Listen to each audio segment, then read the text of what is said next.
We are live. Yep. Makeshift Homeschool episode 3. Yeah.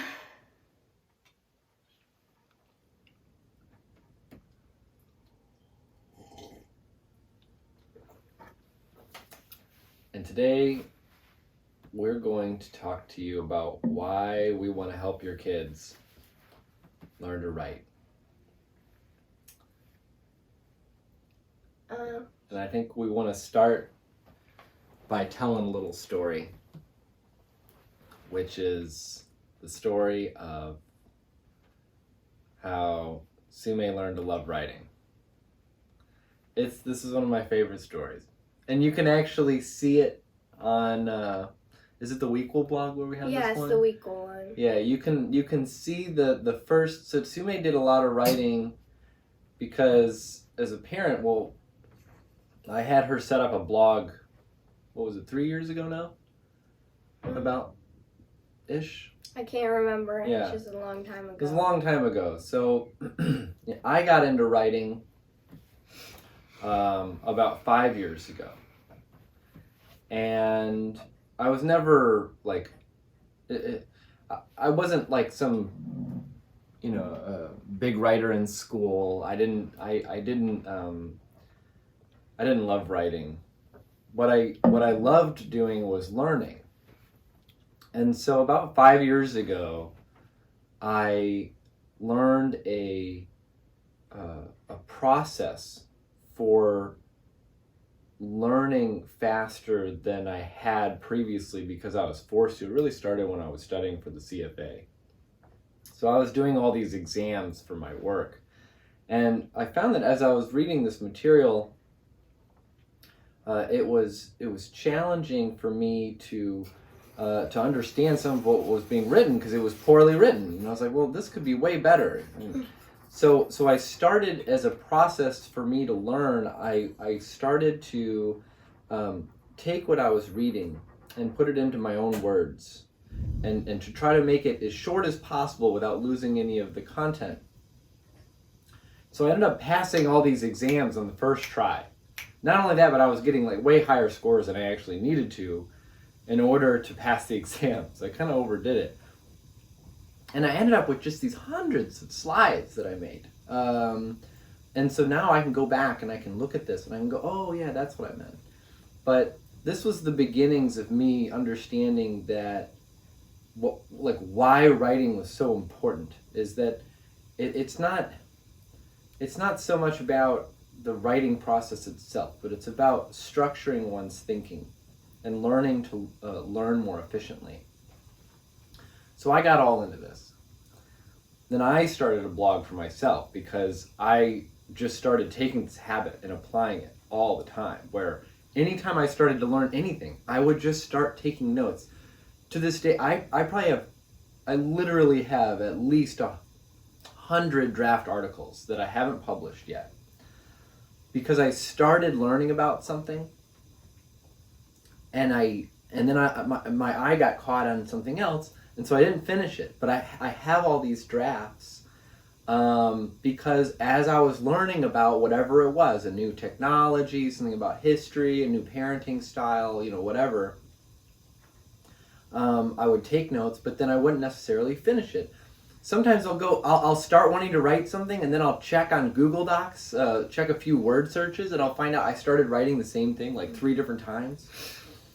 But I was hooked on this and how valuable it was because I could retain information. I would have discussions with my wife about some marriage concept and be like, oh yeah, Laugh Your Way to a Better Marriage mentioned this and this concept here, I think it was like chapter 5. And she's like, whoa, how do you remember all this stuff? And I'm like, well, I wrote a summary. And so I could just recall, right? So then I got Sume doing this. And I'll let her talk about her starting her blog. And again, just for new folks, like the reason why we're talking about this is because a lot of the projects on Makeshift Homeschool, not all, but a good chunk, are writing projects. And so we want to help your kids learn how to write. More importantly, we want to teach them to love writing. So go ahead, Sume, talk to us about your blog and then share your story. So I think, the first time I wrote an article for the blog was I wrote an article about Hermione Granger from the Harry Potter series. Oh yeah. But the first time I started actually enjoying it, because you can't really start enjoying something until you actually start to get good at it. And so That's a really good point. Yeah, I wasn't very good at writing. I didn't like it. I didn't enjoy it. I did enjoy looking back at the things that I wrote, but writing the process just wasn't very enjoyable for me until I started writing a summary about the book Sapiens, written by Noah Harari? Yeah, something like that. And so I started this out just like I did with all my other ones where I wasn't really enjoying it that much, but then as I started to write more, this is during summer break, so I was writing every day, but I just read some pages, and then I took the information that I got and then just wrote about it. And one of the things that I thought was really enjoyable for me was this was actually like a Sapiens for kids, so it wasn't really meant to be necessarily all technical. I was making it funny, and it's hilarious. Because I thought, like, if this is for kids, then they probably want some entertainment to go along with it. So I started writing this, and when I was showing my parents and my sister, it really made it so that I was able to see the impact of my writing, which is something that doesn't necessarily happen all that often in school, because your writing doesn't get put out on a blog, for example, but I was lucky enough to have one. So lucky. Skills. So no, that's a good point about writing in school, though. So you do projects in school, right? And kids learn that for a long time, they have to write it down on a piece of paper.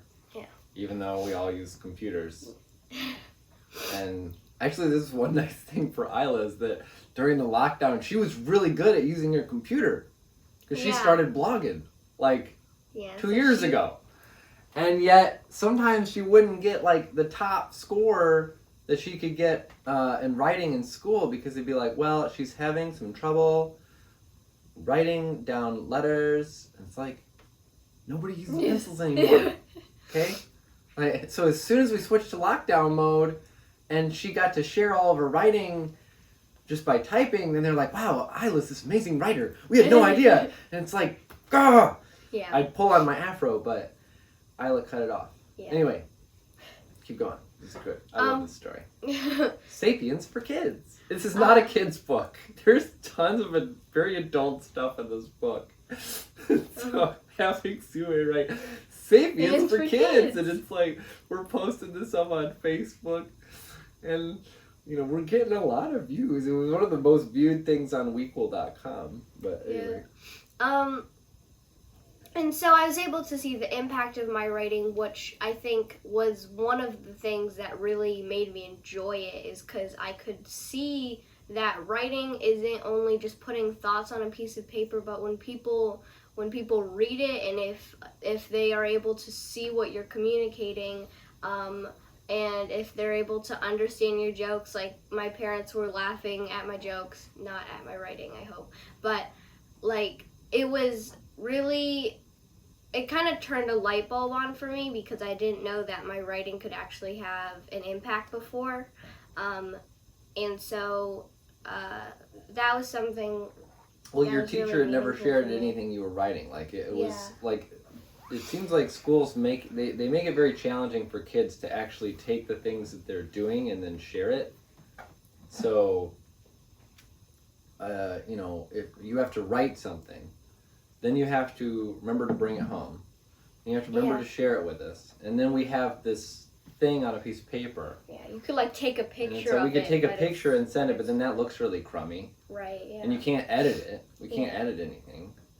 And so this was totally different. This was, now you're going to share something, and then I'm going to share it with my dad, and then he shares it with his mom, and then all of a sudden it's like everybody in the family can like see this thing, and then you see their reaction to it, and it's like boom, boom, boom. And that's what we're doing. That's a big part of what we're doing that's different with Makeshift Homeschool. So the kids that are joining our virtual school every week, well, we've already been doing this with several kids. How many do we have on our last conference call? Like 8? Yeah. Yeah, so like there was like 8 kids, and they're all on a Zoom call, and we just go around and share what, a lot of it was writing. Yeah. Sharing what they're writing about, right? And they're able to share those links. Kids can see it. They can do a share screen while they're talking about it too. We didn't do that, but they could totally do that. Yeah.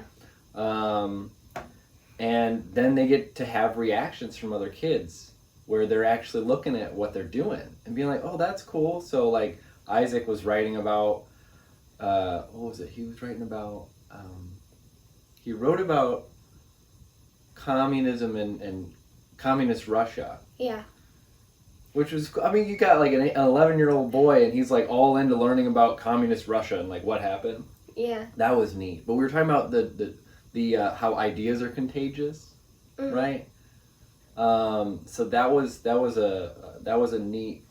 It was just a fun discussion. So he's seeing that engagement from other kids. Yeah. Like if you want to turn your kids on to writing, yeah, you're right. They're not going to really love sitting down in front of the computer writing the first time. So I get that. But after you start to do it multiple times, and for me, I got this long, like article that, I had this long article about Sapiens, and,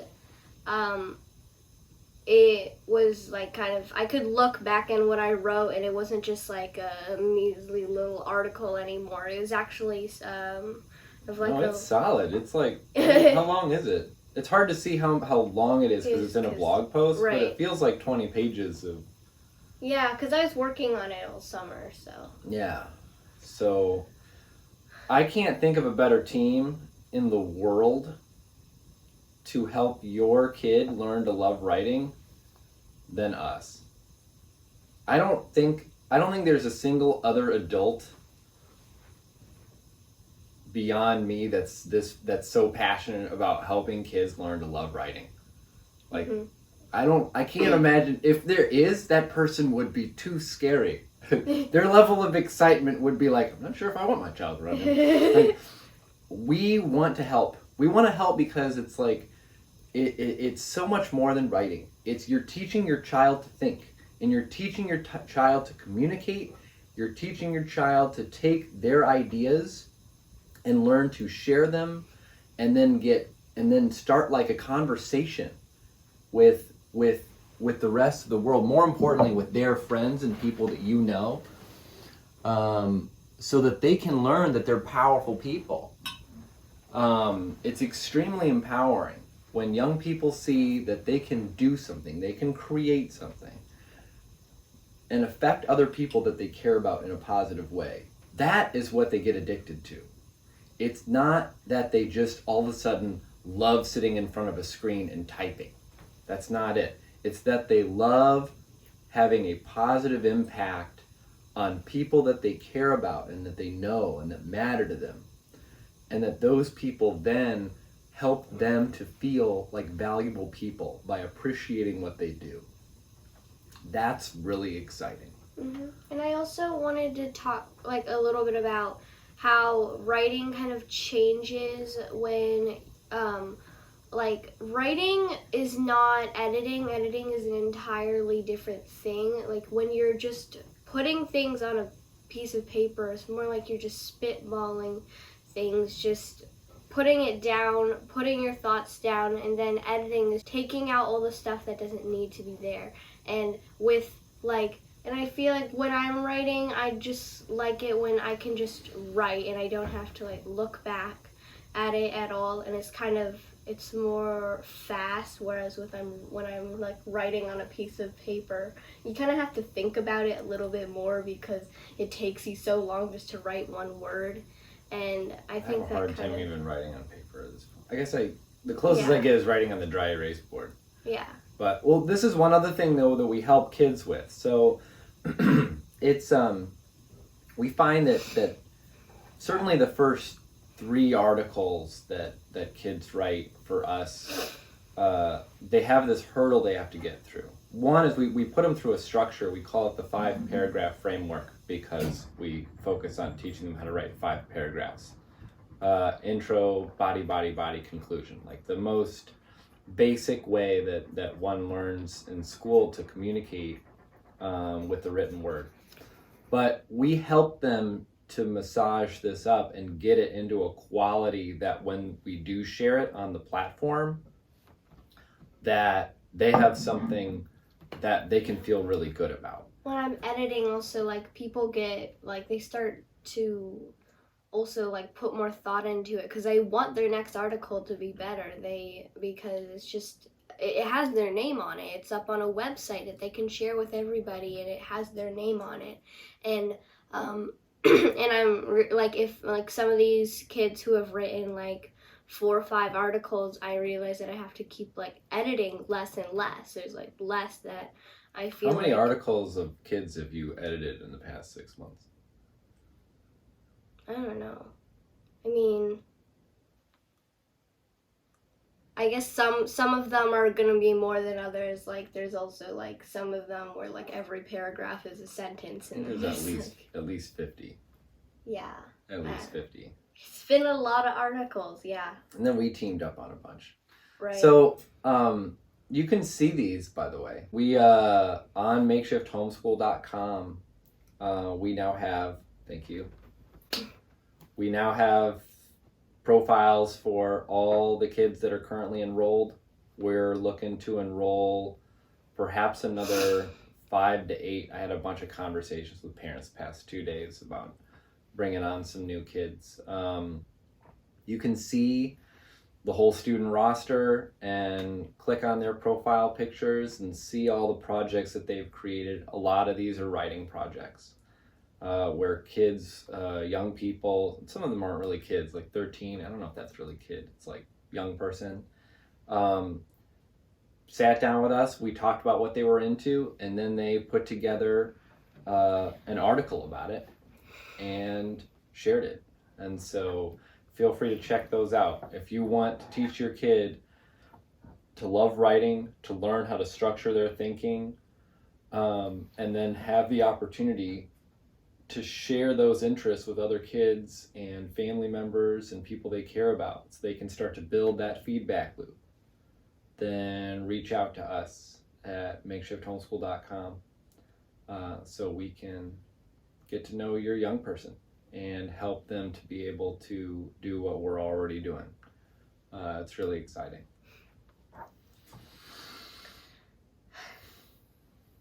Yeah. All right. Should we wrap it up? I guess so. Yeah, let's get to work. All right. Bye.